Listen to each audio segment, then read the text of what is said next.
Good morning all of you. Diploma third sem mechanical.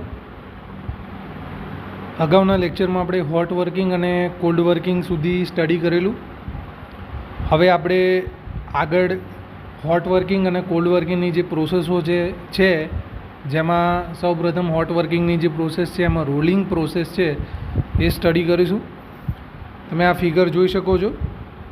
આ figure જે છે એ hot rolling process જે છે એની ફિગર છે. તેની અંદર તમે જોઈ રહ્યા છો કે આ જે છે એ વર્કપીસ છે. ઓકે, અને આ બે રોલ યુઝ કરેલા હોય છે, upper roll and lower roll. Okay, આ ડિરેક્શન છે, ટ્રાવેલની ડિરેક્શન છે, તમે જોઈ શકો છો. ઓકે, આ ગ્રેન સ્ટ્રક્ચર જે રિફાઇન થાય છે એનું ફોર્મ બતાવેલું છે. ઓકે, આ પ્રેશર ડિસ્ટ્રીબ્યુશન કર્વ જનરેટ થાય છે આ જે છે. ઓકે, નો સ્લીપ પોઈન્ટ અથવા પોઈન્ટ ઓફ મેક્સિમમ પ્રેશર આજે બતાવેલો છે. ઓકે, તો જોઈએ હોટ રોલિંગ પ્રોસેસ શું છે. ધાતુના ઇન્ગોટ કે લગડી, ઓકે, લગડીને ઇંગ્લિશમાં ઇન્ગોટ કહેવાય છે. ઓકે, તેના પુનઃસ્ફટિકીકરણ તાપમાન એટલે કે રિક્રિસ્ટલાઇઝેશન ટેમ્પરેચરથી ઊંચા તાપમાને, આપણે અગાઉ સ્ટડી કર્યું એ પ્રમાણે હોટ વર્કિંગ પ્રોસેસ એટલે રિક્રિસ્ટલાઇઝેશન ટેમ્પરેચરથી અબવ ધ રિક્રિસ્ટલાઇઝેશન, બરાબર છે, રિક્રિસ્ટલાઇઝેશનથી ઊંચા તાપમાને. ઓકે, તો એ પ્રોસેસ કઈ છે? એ પ્રોસેસ આપણી હોટ વર્કિંગ પ્રોસેસ છે. ઓકે, હવે આ જે પ્રોસેસની વાત કરીએ તે એની અંદર વિરુદ્ધ દિશામાં એક સરખી ગતિએ ફરતા બે રોલરો, એટલે કે ડિરેક્શન કેવી હશે? ઓપોઝિટ ડિરેક્શન હશે, બરાબર છે. ઓપોઝિટ ડિરેક્શનની અંદર જે બે રોલર જે ફરતા હશે એની વચ્ચેથી પસાર કરવામાં આવશે. હવે પસાર કરશો એટલે શું થશે? આડછેદને જરૂરી આકાર એટલે તમારે જે શેપ જે છે એની અંદર ફેરવવામાં આવશે. આ પ્રક્રિયાને હોટ રોલિંગ કહેવામાં આવે છે. કઈ કહેવામાં આવે છે? Hot rolling. તો હોટ રોલિંગ પ્રક્રિયા શું છે? તો હોટ રોલિંગ પ્રક્રિયા જે છે એ રિક્રિસ્ટલાઇઝેશન ટેમ્પરેચરથી વધારે તાપમાને ઓપોઝિટ ડાયરેક્શન વિરુદ્ધ દિશાની અંદર બે રોલરો વચ્ચેથી તમારો જે રો મટીરિયલ જે છે એને આપણે પસાર કરવામાં આવશે અને તમારે જે શેપ જે હશે શેપ તમને મળશે. આ પ્રક્રિયાની અંદર ઇન્ગોટને એક સરખા તાપમાને, ટેમ્પરેચર કેવું હશે? સેમ ટેમ્પરેચર હશે. ઓકે, રાખવામાં આવે છે તથા બંને રોલ વચ્ચેનું અંતર જે છે એ ઇન્ગોટની જાડાઈ કરતાં ઓછું રાખવામાં આવે છે. તેમની વચ્ચેની પસાર થતી વખતે રોલ દ્વારા દબાણને કારણે ઇન્ગોટના આડછેદમાં ઘટાડો થાય છે, બરાબર છે, અને લંબાઈમાં અને શું થશે? લંબાઈ જે છે એની અંદર વધારો થશે, બરાબર છે. એના આડછેદ એટલે કે જે એરિયા જે છે, બરાબર છે, એમાં શું થશે? ઘટાડો થશે અને લંબાઈ જે છે એમાં વધારો થશે, બરાબર છે. હવે આપણે નેક્સ્ટ જોઈએ છે જે પ્રમાણે હોટ વર્કિંગ જોયું એ રીતે હવે કોલ્ડ વર્કિંગ. તો મેજર ડિફરન્સ શું છે? પેલામાં શું હતું? રિક્રિસ્ટલાઇઝેશન ટેમ્પરેચરથી વધારે તાપમાને એને કરવામાં આવતું હતું, બરાબર છે. આની અંદર શું છે? પુનઃસ્ફટિકીકરણ તાપમાન એટલે કે રિક્રિસ્ટલાઇઝેશન ટેમ્પરેચરથી નીચા તાપમાને. ઓકે, નીચો તાપમાન એટલે સામાન્ય રીતે રૂમ ટેમ્પરેચરે. ઓકે, રૂમ ટેમ્પરેચરે રાખી અને આ પ્રોસેસ કરવામાં આવશે. તમે ફિગર તમે જોઈ શકો છો, સેમ ફિગર આવશે. હા, આની અંદર તમે પહેલાંની અંદર જુઓ તો ગ્રેન સ્ટ્રક્ચરની અંદર ચેન્જીસ છે. આમાં શું થશે? ગ્રેન સ્ટ્રક્ચર જે છે એ ડિસ્ટ્રોય થશે. ઓકે, હવે આ પ્રોસેસ જે છે એમાં કોલ્ડ અથવા શીત રોલિંગ, ઓકે, ગુજરાતીમાં એને કહેવાય કોલ્ડ અથવા શીત. ઓકે, આપણે જનરલી ઇંગ્લિશ ટર્મિનોલોજી યાદ રાખીશું, કોલ્ડ રોલિંગ. ઓકે, હવે આ માટે હોટ રોલિંગ જેવી જ છે, સેમ જ પ્રોસેસ છે, પણ આની અંદર શું હશે કે કોલ્ડ વર્કિંગમાં શું થશે? જે ધાતુના જે કણ હશે એટલે કે ગ્રેન જે છે એનો આકાર શું થશે? ચેન્જ થઈ જશે. ધાતુમાં રેસિડ્યુઅલ સ્ટ્રેસ જે છે એ ઉત્પન્ન થશે. ફર્સ્ટ લેક્ચરમાં જ આપણે રેસિડ્યુઅલ સ્ટ્રેસીસ જે છે એના વિશે સ્ટડી કરેલું, તો આની અંદર રેસિડ્યુઅલ સ્ટ્રેસીસ પ્રોડ્યુસ થશે. હોટ વર્કિંગમાં રેસિડ્યુઅલ સ્ટ્રેસીસ જે છે પ્રોડ્યુસ નહીં થાય, પણ કોલ્ડ વર્કિંગમાં શું થશે? પ્રોડ્યુસ થશે. સ્ટ્રેન હાર્ડનિંગ અથવા વર્ક હાર્ડનિંગ જે છે એ પણ થશે. ઓકે, હોટ રોલિંગથી તૈયાર થયેલી જે પ્રોડક્ટ હશે એમાં તમે બ્લૂમ છે, બિલેટ છે, સ્લેબ છે, ચેનલ છે, પ્લેટ છે અને શીટ અને સ્ટ્રક્ચર આકારો જે છે એનું તમારે સરફેસ ફિનિશ, એનું તમારે જે સરફેસ ફિનિશ જે છે એ સુધારવા માટે, સ્ટ્રેન્થ સુધારવા માટે, માપમાં વધુ ચોકસાઈ લાવવા માટે કોલ્ડ વર્કિંગ કરવામાં આવે છે. ઓકે, હવે કોલ્ડ વર્કિંગ જે છે એ કરતાં પહેલાં રોલ્ડ પાર્ટ પરથી જે પોપડીઓ એટલે કે જે સ્કેલ જે છે એ દૂર કરવામાં આવશે, એટલે પ્રોપર એની સાફ સફાઈ કરવામાં આવશે. આ માટે જે પોટ જે છે પાર્ટ જે છે એને મન સલ્ફ્યુરિક એસિડમાં ડુબાડી રાખવામાં આવશે. શામાં? મન સલ્ફ્યુરિક એસિડમાં ડુબાડી રાખવામાં આવશે અને પછી સ્વચ્છ પાણીથી ધોવામાં આવશે અને તેના પરનો જે એસિડ જે છે એને દૂર કરવામાં આવશે. જે કોલ્ડ વર્કિંગ જે પ્રોસેસ જે છે એ ખાસ કરીને નરમ સ્ટીલ, એલ્યુમિનિયમ, કોપર, ચાંદી જેવી ધાતુ પર કરવામાં આવે છે. ઓકે, હવે આપણે જે પ્રોસેસ જોઈ હોટ રોલિંગ, બરાબર છે. હવે નેક્સ્ટ છે હોટ મિલ, રોલિંગ મિલ. ઓકે, તો એના અલગ અલગ પ્રકારની રોલિંગ મિલ છે. તો રોલિંગ પ્રક્રિયા દરમિયાન વપરાતી જે રોલિંગ મિલ છે એમાં 2 હાઈ રોલિંગ મિલ છે, બીજું છે 3 હાઈ રોલિંગ મિલ છે, 4 હાઈ રોલિંગ મિલ છે, પછી છે ક્લસ્ટર રોલિંગ મિલ, કન્ટિન્યુઅસ રોલિંગ મિલ અને સ્પેશિયલ મિલ. બરાબર છે. તો અલગ અલગ પ્રકારની રોલિંગ મિલ છે. સ્ટેપ બાય સ્ટેપ આપણે જોઈશું. જે તમે આ ફિગર જોઈ રહ્યા છો એ 2 હાઈ રોલિંગ મિલ છે, જેની અંદર તમને ખબર પડશે કે એની અંદર જે રોલિંગ મિલ જે છે કેટલા હશે રોલિંગ મિલ 2 હશે. બરાબર છે. ફર્સ્ટ પાસ પોઝિશન બતાવી છે, સેકન્ડ પાસ બતાવ્યું છે અને થર્ડ પાસ પોઝિશન પણ બતાવેલી છે. બરાબર છે. કઈ રીતે એનું થાય છે રોલિંગ પ્રક્રિયા એ આખી તમને ફિગરમાં બતાવેલી છે. એ જ રીતે 3 હાઈ રોલિંગ મિલ છે. તમે એમાં જોઈ શકો છો રોલરની સંખ્યા કેટલી છે, 3 રોલર આવશે. બરાબર છે. તો આ જે પ્રોસેસ જે છે 3 હાઈ રોલિંગ મિલ, તો એ થોડી જોઈએ કે શું છે એમાં. ટોપ રોલ, મિડલ રોલ અને બોટમ રોલ, 3 રોલ છે. બરાબર છે. આ જે ટોપ રોલ છે, આ મિડલ છે અને આ બોટમ છે. બરાબર છે. એકબીજાની વિરુદ્ધ દિશામાં છે. બરાબર છે. એટલે આની જે ડિરેક્શન હશે કેવી હશે, ઓપોઝિટ હશે. કેવી હશે? ઓપોઝિટ ડિરેક્શન હશે. બોટમ રોલ અને મિડલ રોલ જે છે એ બંનેની વચ્ચેની જે ગેપ જે છે એ કરતાં મિડલ રોલ અને ટોપ રોલની જે ગેપ જે છે એ ઓછી એડજસ્ટ કરેલી હોય છે. સૌપ્રથમ પાસમાં ધાતુનો ઇન્ગોટ કે બ્લૂમ જે છે એને રોલ અથવા મિડલ રોલ વચ્ચે પસાર કરતાં આડછેદ જે છે એ ઘટશે. બરાબર છે. આડછેદમાં શું થશે? ઘટાડો થશે. ત્યારબાદ આ રોલ વર્કપીસના ટોપ અને મિડલ રોલ વચ્ચે પસાર કરતાં તેનો આડછેદ શું થશે? વધારે ઘટશે. એટલે વધારે પહેલાં ઘટાડો થયો પણ એના કરતાં પાછો વધારે ઘટાડો થશે. તમે ફિગરની અંદર જોઈ શકો છો. ઓકે, આ રોલિંગ પ્રક્રિયા પ્રથમ પાસ દરમિયાન રોલ્ડ વર્કપીસ આગળની દિશામાં જાય છે અને જ્યારે રિવર્સ કે બીજા પાસમાં વિરુદ્ધ દિશામાં વધશે. બરાબર છે. બેક એન્ડ ફોર્થ રોલિંગ મિલ પણ કહેવામાં આવે છે. આ પ્રકારની રોલિંગની દિશા બદલવાની જરૂર પડતી નથી તથા પાવરમાં વપરાશમાં ઘટે છે. આ મિલ 2 હાઈ રોલિંગ મિલ જેટલી ફ્લેક્સિબિલિટી ધરાવતી નથી. 3 હાઈ રોલિંગ મિલ ઓછો ખર્ચાળ છે. બરાબર છે. 2 હાઈ રોલિંગ મિલ જે છે એના જેટલી ફ્લેક્સિબિલિટી નથી એનામાં, પણ એના કરતાં ઓછો ખર્ચાળ છે. આ પ્રકારની રોલિંગ મિલ વડે તમે બ્લૂમ છે, બિલેટ છે, બીમ છે, ચેનલ છે, એંગલ છે, રેલ છે એ વગેરેનું તમારે રોલિંગ કરી શકો છો.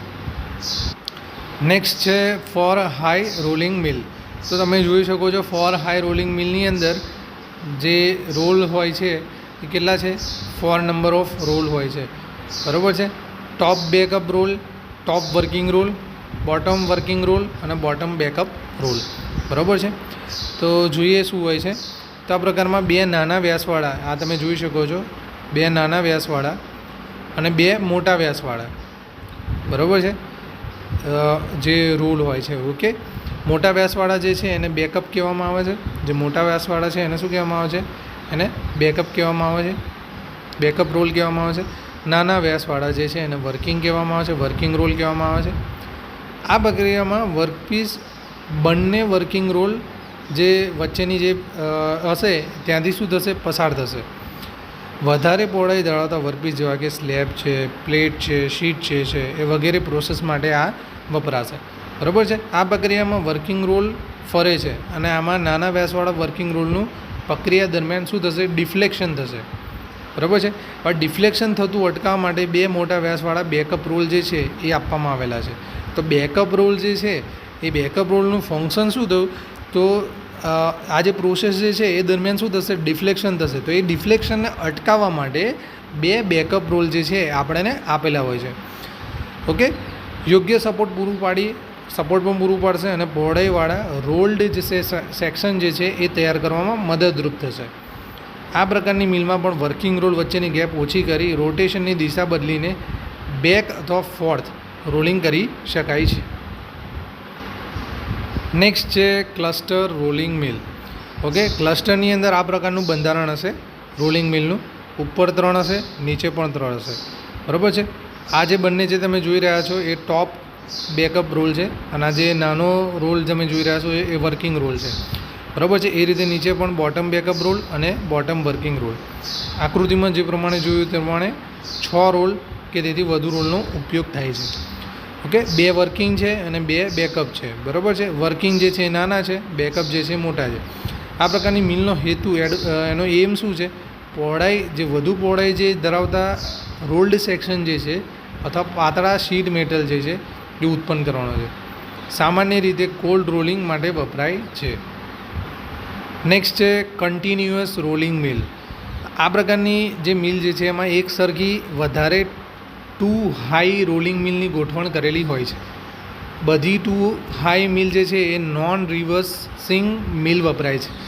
વર્કપીસ એક મિલમાંથી નીકળી તુરંત જ સડનલી બીજી બાજુ જે છે એ અને ત્રીજી એમ 3 આગળ વધશે એટલે શું થશે, કન્ટિન્યુઅસ થશે વર્ક. બરાબર છે. વધુમાં પ્રથમ મિલમાં રોલની ગતિ કરતાં બીજી મિલમાં કેવી હશે, વધારે હશે. પ્રથમ કરતાં બીજામાં વધારે હશે. ત્યાર પછીની જે મિલ જે છે એમાં રોલની તેનાથી શું હશે, વધારે હશે. પહેલાં ઓછી હશે, એના કરતાં થોડી વધારે, એના કરતાં થોડી વધારે. ઓકે, દરેક 2 હાઈ રોલિંગ મિલ જે છે એનું રોટેશન સ્પીડ જે છે એનું નિયંત્રણ ખૂબ જ અગત્યનું છે. એટલે કંટ્રોલ જે છે એ ખૂબ જ ઇમ્પોર્ટન્ટ છે. આ પ્રકારની મિલમાં ઉત્પાદન ખૂબ જ ઝડપથી થતું હોવાથી ફક્ત વિપુલ જથ્થામાં ઉત્પાદન એટલે કે માસ પ્રોડક્શન માટે જ ઉપયોગ થશે. તો માસ પ્રોડક્શન માટે કઈ યુઝ થશે, કન્ટિન્યુઅસ રોલિંગ મિલ યુઝ થશે. નેક્સ્ટ છે સ્પેશિયલ મિલ. તો સ્પેશિયલની અંદર પહેલી છે યુનિવર્સલ રોલિંગ મિલ. તો તમે ફિગરની અંદર જોઈ શકો છો યુનિવર્સલ જે હોરિઝોન્ટલ રોલિંગ અને વર્ટિકલ રોલ્સ બતાવેલા છે. યુનિવર્સલ મિલિંગની ફિગર આપેલી છે. આકૃતિમાં દર્શાવ્યા પ્રમાણે મિલમાં હોરિઝોન્ટલ અને વર્ટિકલ બંને કમ્બાઇન્ડ રીતે એક જ સ્ટેન્ડ ઉપર ગોઠવાયેલા હોય છે. આ પ્રકારની મિલમાં વર્ટિકલ રોલને લીધે પ્રોડક્શનની ધાર વધુ ચોકસાઈવાળી મળે છે. ઓકે, આ પ્રકારની મિલને મુખ્યત્વે એચ અને આઈ સેક્શનના બીમ જે છે એના ચોકસાઈવાળા ધાર, ફ્લેટ પ્લેટ વગેરેના ઉત્પાદન માટે વપરાય છે. એટલે ટૂંકમાં વધારે એક્યુરસીવાળું કામ જે છે એ યુનિવર્સલ મિલિંગ દ્વારા થાય છે. ઓકે, નેક્સ્ટ છે પ્લેનેટરી રોલિંગ મિલ. તો તમે ફિગરની અંદર જોઈ શકો છો ફીડ રોલ બતાવેલા છે, પ્લેનેટરી મિલ બતાવેલા છે અને પ્લેનિસિંગ મિલ બતાવેલા છે. ઓકે, આ વર્કપીસ તમે જોઈ શકો છો અને તમને આઉટપુટ તમને મળે છે. જોઈએ શું હોય છે. આ પ્રકારની મિલમાં વર્કપીસને ફીડ રોલ, આ તમે જોઈ શકો છો ફીડ રોલ અને પ્લેનેટરી મિલમાં ધકેલવામાં આવે છે. એટલે એને આમ આ બાજુ ધકેલવામાં આવશે, અહીંથી ઇન કરવામાં આવશે. ઓકે, અને પ્લેનેટરી મિલ બાજુ ધકેલવામાં આવશે. જ્યાં વર્કપીસનો આડછેદ ઘટાડી એટલે કે જો તમે જોઈ શકો છો આ એનો એરિયા તમે જોઈ શકો છો અને અહીંયા એનો એરિયા જોઈ શકો છો, એ શું થશે, એમાં ઘટાડો થશે. ઓકે, અને ઘટાડી ધાતુની સ્ટ્રીપ એટલે પટ્ટીઓ બનાવવામાં આવે છે. પ્લેનેટરી મિલ પછી 2 હાઈ અથવા 4 હાઈ મિલ જે છે એ રાખવામાં આવશે. તો પ્લેનેટરી મિલ પછી કઈ મિલ રાખવામાં આવશે, રોલિંગ મિલ 2 હાઈ અથવા 4 હાઈ મિલ રાખવામાં આવશે, જેને આપણે પ્લેનિસિંગ મિલ કહેવાય છે. તો એક પ્રશ્ન નીકળે છે, પ્લેનિસિંગ મિલને બીજી કઈ મિલ તરીકે ઓળખવામાં આવે છે, 2 હાઈ અથવા 4 હાઈ રોલિંગ મિલ તરીકે પણ ઓળખવામાં આવે છે. સ્ટ્રીપની સપાટીને યોગ્ય સમતલવાળી બનાવવામાં આવે છે, ત્યારબાદ કોઇલના ફોર્મમાં એકઠી કરવામાં આવે છે. આ પ્રકારની જે મિલ જે છે એમાં વધુમાં વધુ 2 મીટરની પહોળાઈ સુધીની સ્ટ્રીપ થઈ શકે છે. આ પ્રકારની મિલ મુખ્યત્વે જે હોટ રોલિંગ પ્રક્રિયા જે છે એની અંદર જ વપરાશે. બરાબર છે, હોટ રોલિંગ પ્રક્રિયા જે છે એમાં જ વપરાશે. આ પ્રકારની રોલની રોટેશનની ગતિનું નિયંત્રણ એટલે કંટ્રોલ ઓફ સ્પીડ ખૂબ જ અગત્યનું છે. ઓકે, તો આ સાથે આ લેક્ચરની અંદર આપણે રોલિંગ મિલ્સ જે છે એ બધી સ્ટડી કરી. હવે નેક્સ્ટ લેક્ચરમાં આપણે ફોર્જિંગ પ્રોસેસ સ્ટડી કરીશું. Okay, good bye, thank you.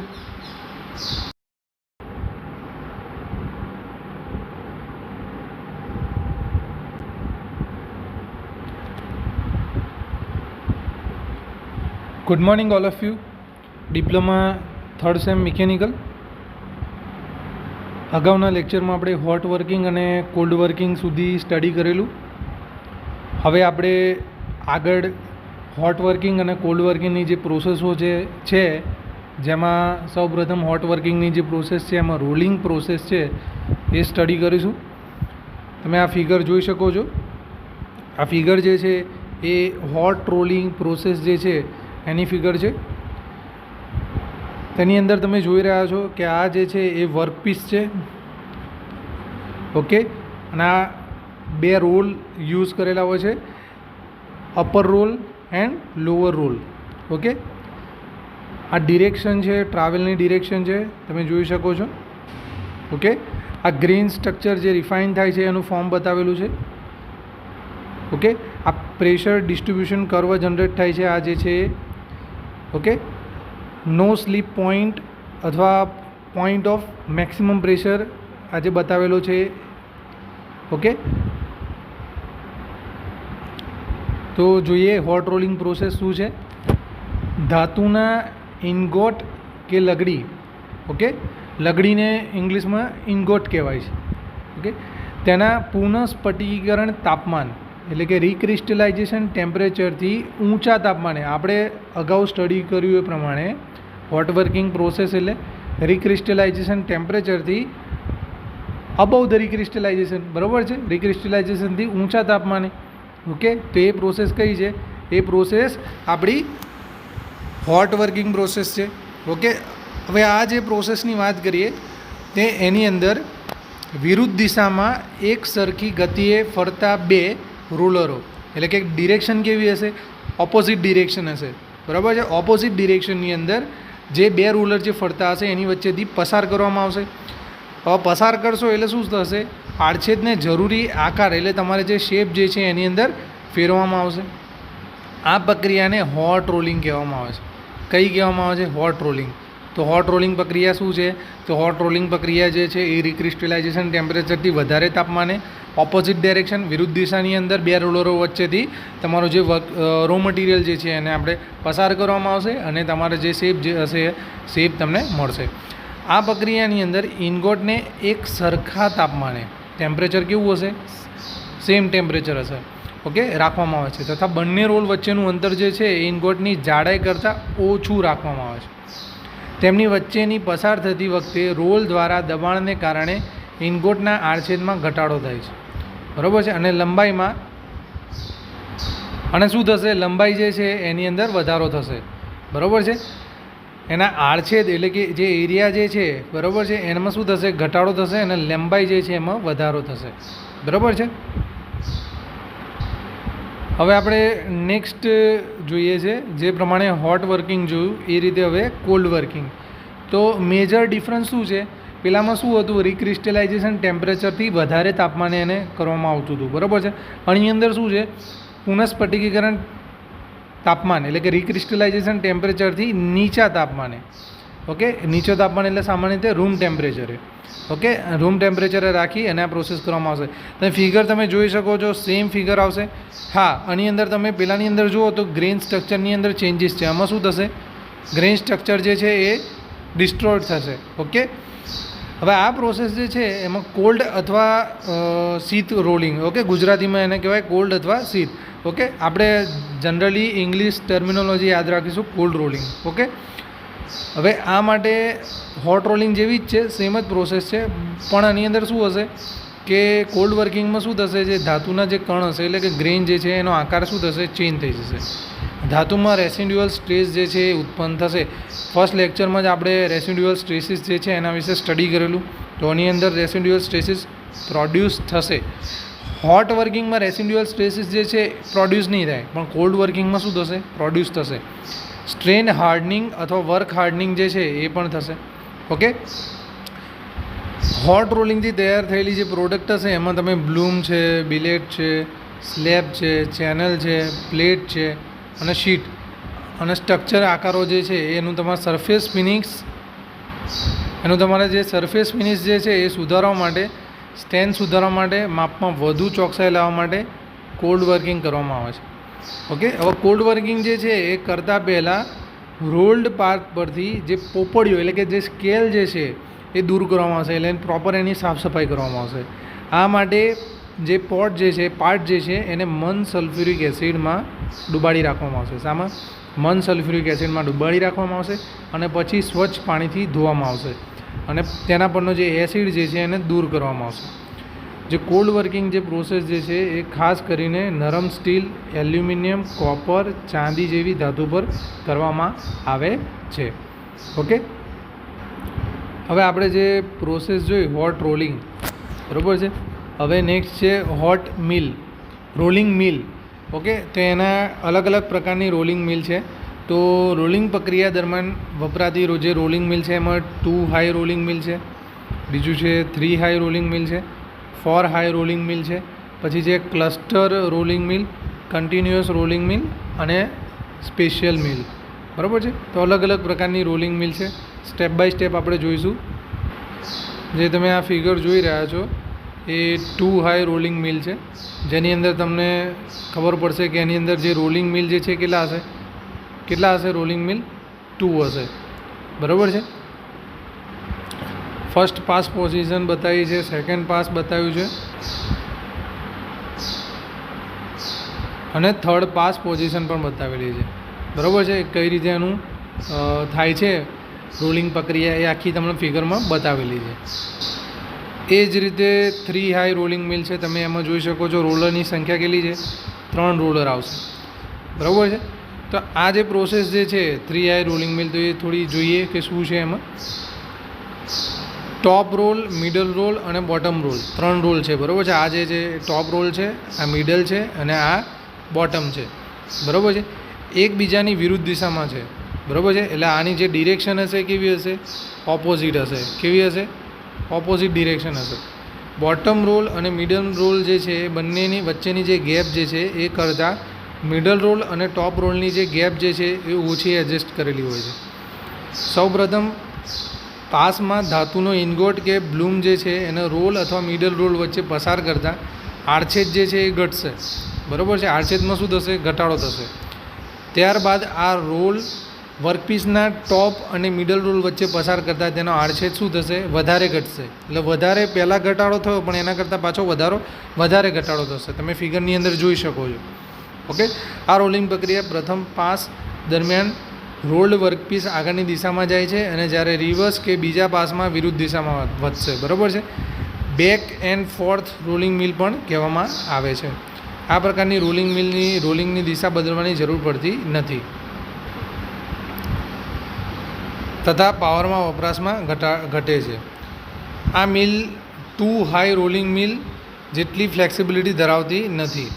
3 high rolling મિલ ઓછો ખર્ચાળ છે. બરાબર છે. 2 હાઈ રોલિંગ મિલ જે છે એના જેટલી ફ્લેક્સિબિલિટી નથી એનામાં, પણ એના કરતાં ઓછો ખર્ચાળ છે. આ પ્રકારની રોલિંગ મિલ વડે તમે બ્લૂમ છે, બિલેટ છે, બીમ છે, ચેનલ છે, એંગલ છે, રેલ છે એ વગેરેનું તમારે રોલિંગ કરી શકો છો. નેક્સ્ટ છે 4 હાઈ રોલિંગ મિલ. તો તમે જોઈ શકો છો 4 હાઈ રોલિંગ મિલની અંદર જે રોલ હોય છે એ કેટલા છે? 4 નંબર ઓફ રોલ હોય છે. બરાબર છે. Top backup roll, top working roll, bottom working roll અને બોટમ બેકઅપ રોલ. બરાબર છે. તો જોઈએ શું હોય છે. તો આ પ્રકારમાં 2 નાના વ્યાસવાળા, આ તમે જોઈ શકો છો 2 નાના વ્યાસવાળા અને 2 મોટા વ્યાસવાળા. બરાબર છે. જે રોલ હોય છે. ઓકે, મોટા વ્યાસવાળા જે છે એને બેકઅપ કહેવામાં આવે છે. જે મોટા વ્યાસવાળા છે એને શું કહેવામાં આવે છે? એને બેકઅપ કહેવામાં આવે છે, બેકઅપ રોલ કહેવામાં આવે છે. નાના વ્યાસવાળા જે છે એને વર્કિંગ કહેવામાં આવે છે, વર્કિંગ રોલ કહેવામાં આવે છે. આ પ્રક્રિયામાં વર્કપીસ બંને વર્કિંગ રોલ જે વચ્ચેની જે હશે ત્યાંથી શું થશે? પસાર થશે. વધારે પહોળાઈ ધરાવતા વર્કપીસ જેવા કે સ્લેબ છે, પ્લેટ છે, શીટ છે એ વગેરે પ્રોસેસ માટે આ વપરાશે. બરાબર છે. આ પ્રક્રિયામાં વર્કિંગ રોલ ફરે છે અને આમાં નાના વ્યાસવાળા વર્કિંગ રોલનું પ્રક્રિયા દરમિયાન શું થશે? ડિફ્લેક્શન થશે. બરાબર છે. હવે ડિફ્લેક્શન થતું અટકાવવા માટે 2 મોટા વ્યાસવાળા બેકઅપ રોલ જે છે એ આપવામાં આવેલા છે. તો બેકઅપ રોલ જે છે એ બેકઅપ રોલનું ફંક્શન શું થયું? તો આ જે પ્રોસેસ જે છે એ દરમિયાન શું થશે, ડિફ્લેક્શન થશે. તો એ ડિફ્લેક્શનને અટકાવવા માટે બે બેકઅપ રોલ જે છે આપણને આપેલા હોય છે. ઓકે, યોગ્ય સપોર્ટ પણ પૂરું પાડશે અને પહોળાઈવાળા રોલ્ડ જે છે સેક્શન જે છે એ તૈયાર કરવામાં મદદરૂપ થશે. આ પ્રકારની મિલમાં પણ વર્કિંગ રોલ વચ્ચેની ગેપ ઓછી કરી રોટેશનની દિશા બદલીને બેક અથવા ફોર્થ રોલિંગ કરી શકાય છે. નેક્સ્ટ છે ક્લસ્ટર રોલિંગ મિલ. ઓકે, ક્લસ્ટરની અંદર આ પ્રકારનું બંધારણ હશે રોલિંગ મિલનું. ઉપર 3 હશે, નીચે પણ 3 હશે. બરાબર છે. આ જે બંને જે તમે જોઈ રહ્યા છો એ ટોપ બેકઅપ રોલ છે અને આ જે નાનો રોલ તમે જોઈ રહ્યા છો એ વર્કિંગ રોલ છે. બરાબર છે. એ રીતે નીચે પણ બોટમ બેકઅપ રોલ અને બોટમ વર્કિંગ રોલ. આકૃતિમાં જે પ્રમાણે જોયું તે પ્રમાણે 6 રોલ કે તેથી વધુ રોલનો ઉપયોગ થાય છે. ઓકે, 2 વર્કિંગ છે અને 2 બેકઅપ છે. બરાબર છે. વર્કિંગ જે છે એ નાના છે, બેકઅપ જે છે મોટા છે. આ પ્રકારની મિલનો હેતુ એનો એમ શું છે, વધુ પહોળાઈ જે ધરાવતા રોલ્ડ સેક્શન જે છે અથવા પાતળા શીટ મેટલ જે છે એ ઉત્પન્ન કરવાનો છે. સામાન્ય રીતે કોલ્ડ રોલિંગ માટે વપરાય છે. નેક્સ્ટ છે કન્ટિન્યુઅસ રોલિંગ મિલ. આ પ્રકારની જે મિલ જે છે એમાં એક સરખી વધારે 2 હાઈ રોલિંગ મિલની ગોઠવણ કરેલી હોય છે. બધી 2 હાઈ મિલ જે છે એ નોન રિવર્સિંગ મિલ વપરાય છે. વર્કપીસ એક મિલમાંથી નીકળી તુરંત જ સડનલી બીજી બાજુ જે છે એ અને ત્રીજી એમ 3 આગળ વધશે એટલે શું થશે, કન્ટિન્યુઅસ થશે વર્ક. બરાબર છે. વધુમાં પ્રથમ મિલમાં રોલની ગતિ કરતાં બીજી મિલમાં કેવી હશે, વધારે હશે. પ્રથમ કરતાં બીજામાં વધારે હશે. ત્યાર પછીની જે મિલ જે છે એમાં રોલની તેનાથી શું હશે, વધારે હશે. પહેલાં ઓછી હશે, એના કરતાં થોડી વધારે, એના કરતાં થોડી વધારે. ઓકે, દરેક 2 હાઈ રોલિંગ મિલ જે છે એનું રોટેશન સ્પીડ જે છે એનું નિયંત્રણ ખૂબ જ અગત્યનું છે. એટલે કંટ્રોલ જે છે એ ખૂબ જ ઇમ્પોર્ટન્ટ છે. આ પ્રકારની મિલમાં ઉત્પાદન ખૂબ જ ઝડપથી થતું હોવાથી ફક્ત વિપુલ જથ્થામાં ઉત્પાદન એટલે કે માસ પ્રોડક્શન માટે જ ઉપયોગ થશે. તો માસ પ્રોડક્શન માટે કઈ યુઝ થશે, કન્ટિન્યુઅસ રોલિંગ મિલ યુઝ થશે. નેક્સ્ટ છે સ્પેશિયલ મિલ. તો સ્પેશિયલની અંદર પહેલી છે યુનિવર્સલ રોલિંગ મિલ. તો તમે ફિગરની અંદર જોઈ શકો છો યુનિવર્સલ જે હોરિઝોન્ટલ રોલિંગ અને વર્ટિકલ રોલ્સ બતાવેલા છે. યુનિવર્સલ મિલિંગની ફિગર આપેલી છે. આકૃતિમાં દર્શાવ્યા પ્રમાણે મિલમાં હોરિઝોન્ટલ અને વર્ટિકલ બંને કમ્બાઇન્ડ રીતે એક જ સ્ટેન્ડ ઉપર ગોઠવાયેલા હોય છે. આ પ્રકારની મિલમાં વર્ટિકલ રોલને લીધે પ્રોડક્શનની ધાર વધુ ચોકસાઈવાળી મળે છે. ઓકે, આ પ્રકારની મિલને મુખ્યત્વે એચ અને આઈ સેક્શનના બીમ જે છે એના ચોકસાઈવાળા ધાર, ફ્લેટ પ્લેટ વગેરેના ઉત્પાદન માટે વપરાય છે. એટલે ટૂંકમાં વધારે એક્યુરસીવાળું કામ જે છે એ યુનિવર્સલ મિલિંગ દ્વારા થાય છે. ઓકે, નેક્સ્ટ છે પ્લેનેટરી રોલિંગ મિલ. તો તમે ફિગરની અંદર જોઈ શકો છો ફીડ રોલ બતાવેલા છે, પ્લેનેટરી મિલ બતાવેલા છે અને પ્લેનિસિંગ મિલ બતાવેલા છે. ઓકે, આ વર્કપીસ તમે જોઈ શકો છો અને તમને આઉટપુટ તમને મળે છે. જોઈએ શું હોય છે. આ પ્રકારની મિલમાં વર્કપીસને ફીડ રોલ, આ તમે જોઈ શકો છો ફીડ રોલ અને પ્લેનેટરી મિલમાં ધકેલવામાં આવે છે. એટલે એને આમ આ બાજુ ધકેલવામાં આવશે, અહીંથી ઇન કરવામાં આવશે. ઓકે, અને પ્લેનેટરી મિલ બાજુ ધકેલવામાં આવશે. જ્યાં વર્કપીસનો આડછેદ ઘટાડી એટલે કે જો તમે જોઈ શકો છો આ એનો એરિયા તમે જોઈ શકો છો અને અહીંયા એનો એરિયા જોઈ શકો છો. એ શું થશે, એમાં ઘટાડો થશે. ઓકે, અને ઘટાડી ધાતુની સ્ટ્રીપ એટલે પટ્ટીઓ બનાવવામાં આવે છે. પ્લેનેટરી મિલ પછી 2 હાઈ અથવા 4 હાઈ મિલ જે છે એ રાખવામાં આવશે. તો પ્લેનેટરી મિલ પછી કઈ મિલ રાખવામાં આવશે, રોલિંગ મિલ 2 હાઈ અથવા 4 હાઈ મિલ રાખવામાં આવશે, જેને આપણે પ્લેનિસિંગ મિલ કહેવાય છે. તો એક પ્રશ્ન નીકળે છે, પ્લેનિસિંગ મિલને બીજી કઈ મિલ તરીકે ઓળખવામાં આવે છે, 2 હાઈ અથવા 4 હાઈ રોલિંગ મિલ તરીકે પણ ઓળખવામાં આવે છે. સ્ટ્રીપની સપાટીને યોગ્ય સમતલવાળી બનાવવામાં આવે છે, ત્યારબાદ કોઇલના ફોર્મમાં એકઠી કરવામાં આવે છે. આ પ્રકારની જે મિલ જે છે એમાં વધુમાં વધુ 2 મીટરની પહોળાઈ સુધીની સ્ટ્રીપ થઈ શકે છે. આ પ્રકારની મિલ મુખ્યત્વે જે હોટ રોલિંગ પ્રક્રિયા જે છે એની અંદર જ વપરાશે. બરાબર છે. હોટ રોલિંગ પ્રક્રિયા જે છે એમાં જ વપરાશે. આ પ્રકારની રોલની રોટેશનની ગતિનું નિયંત્રણ એટલે કંટ્રોલ ઓફ સ્પીડ ખૂબ જ અગત્યનું છે. ઓકે, તો આ સાથે આ લેક્ચરની અંદર આપણે રોલિંગ મિલ્સ જે છે એ બધી સ્ટડી કરી. હવે નેક્સ્ટ લેક્ચરમાં આપણે ફોર્જિંગ પ્રોસેસ સ્ટડી કરીશું. Okay, good bye, thank you.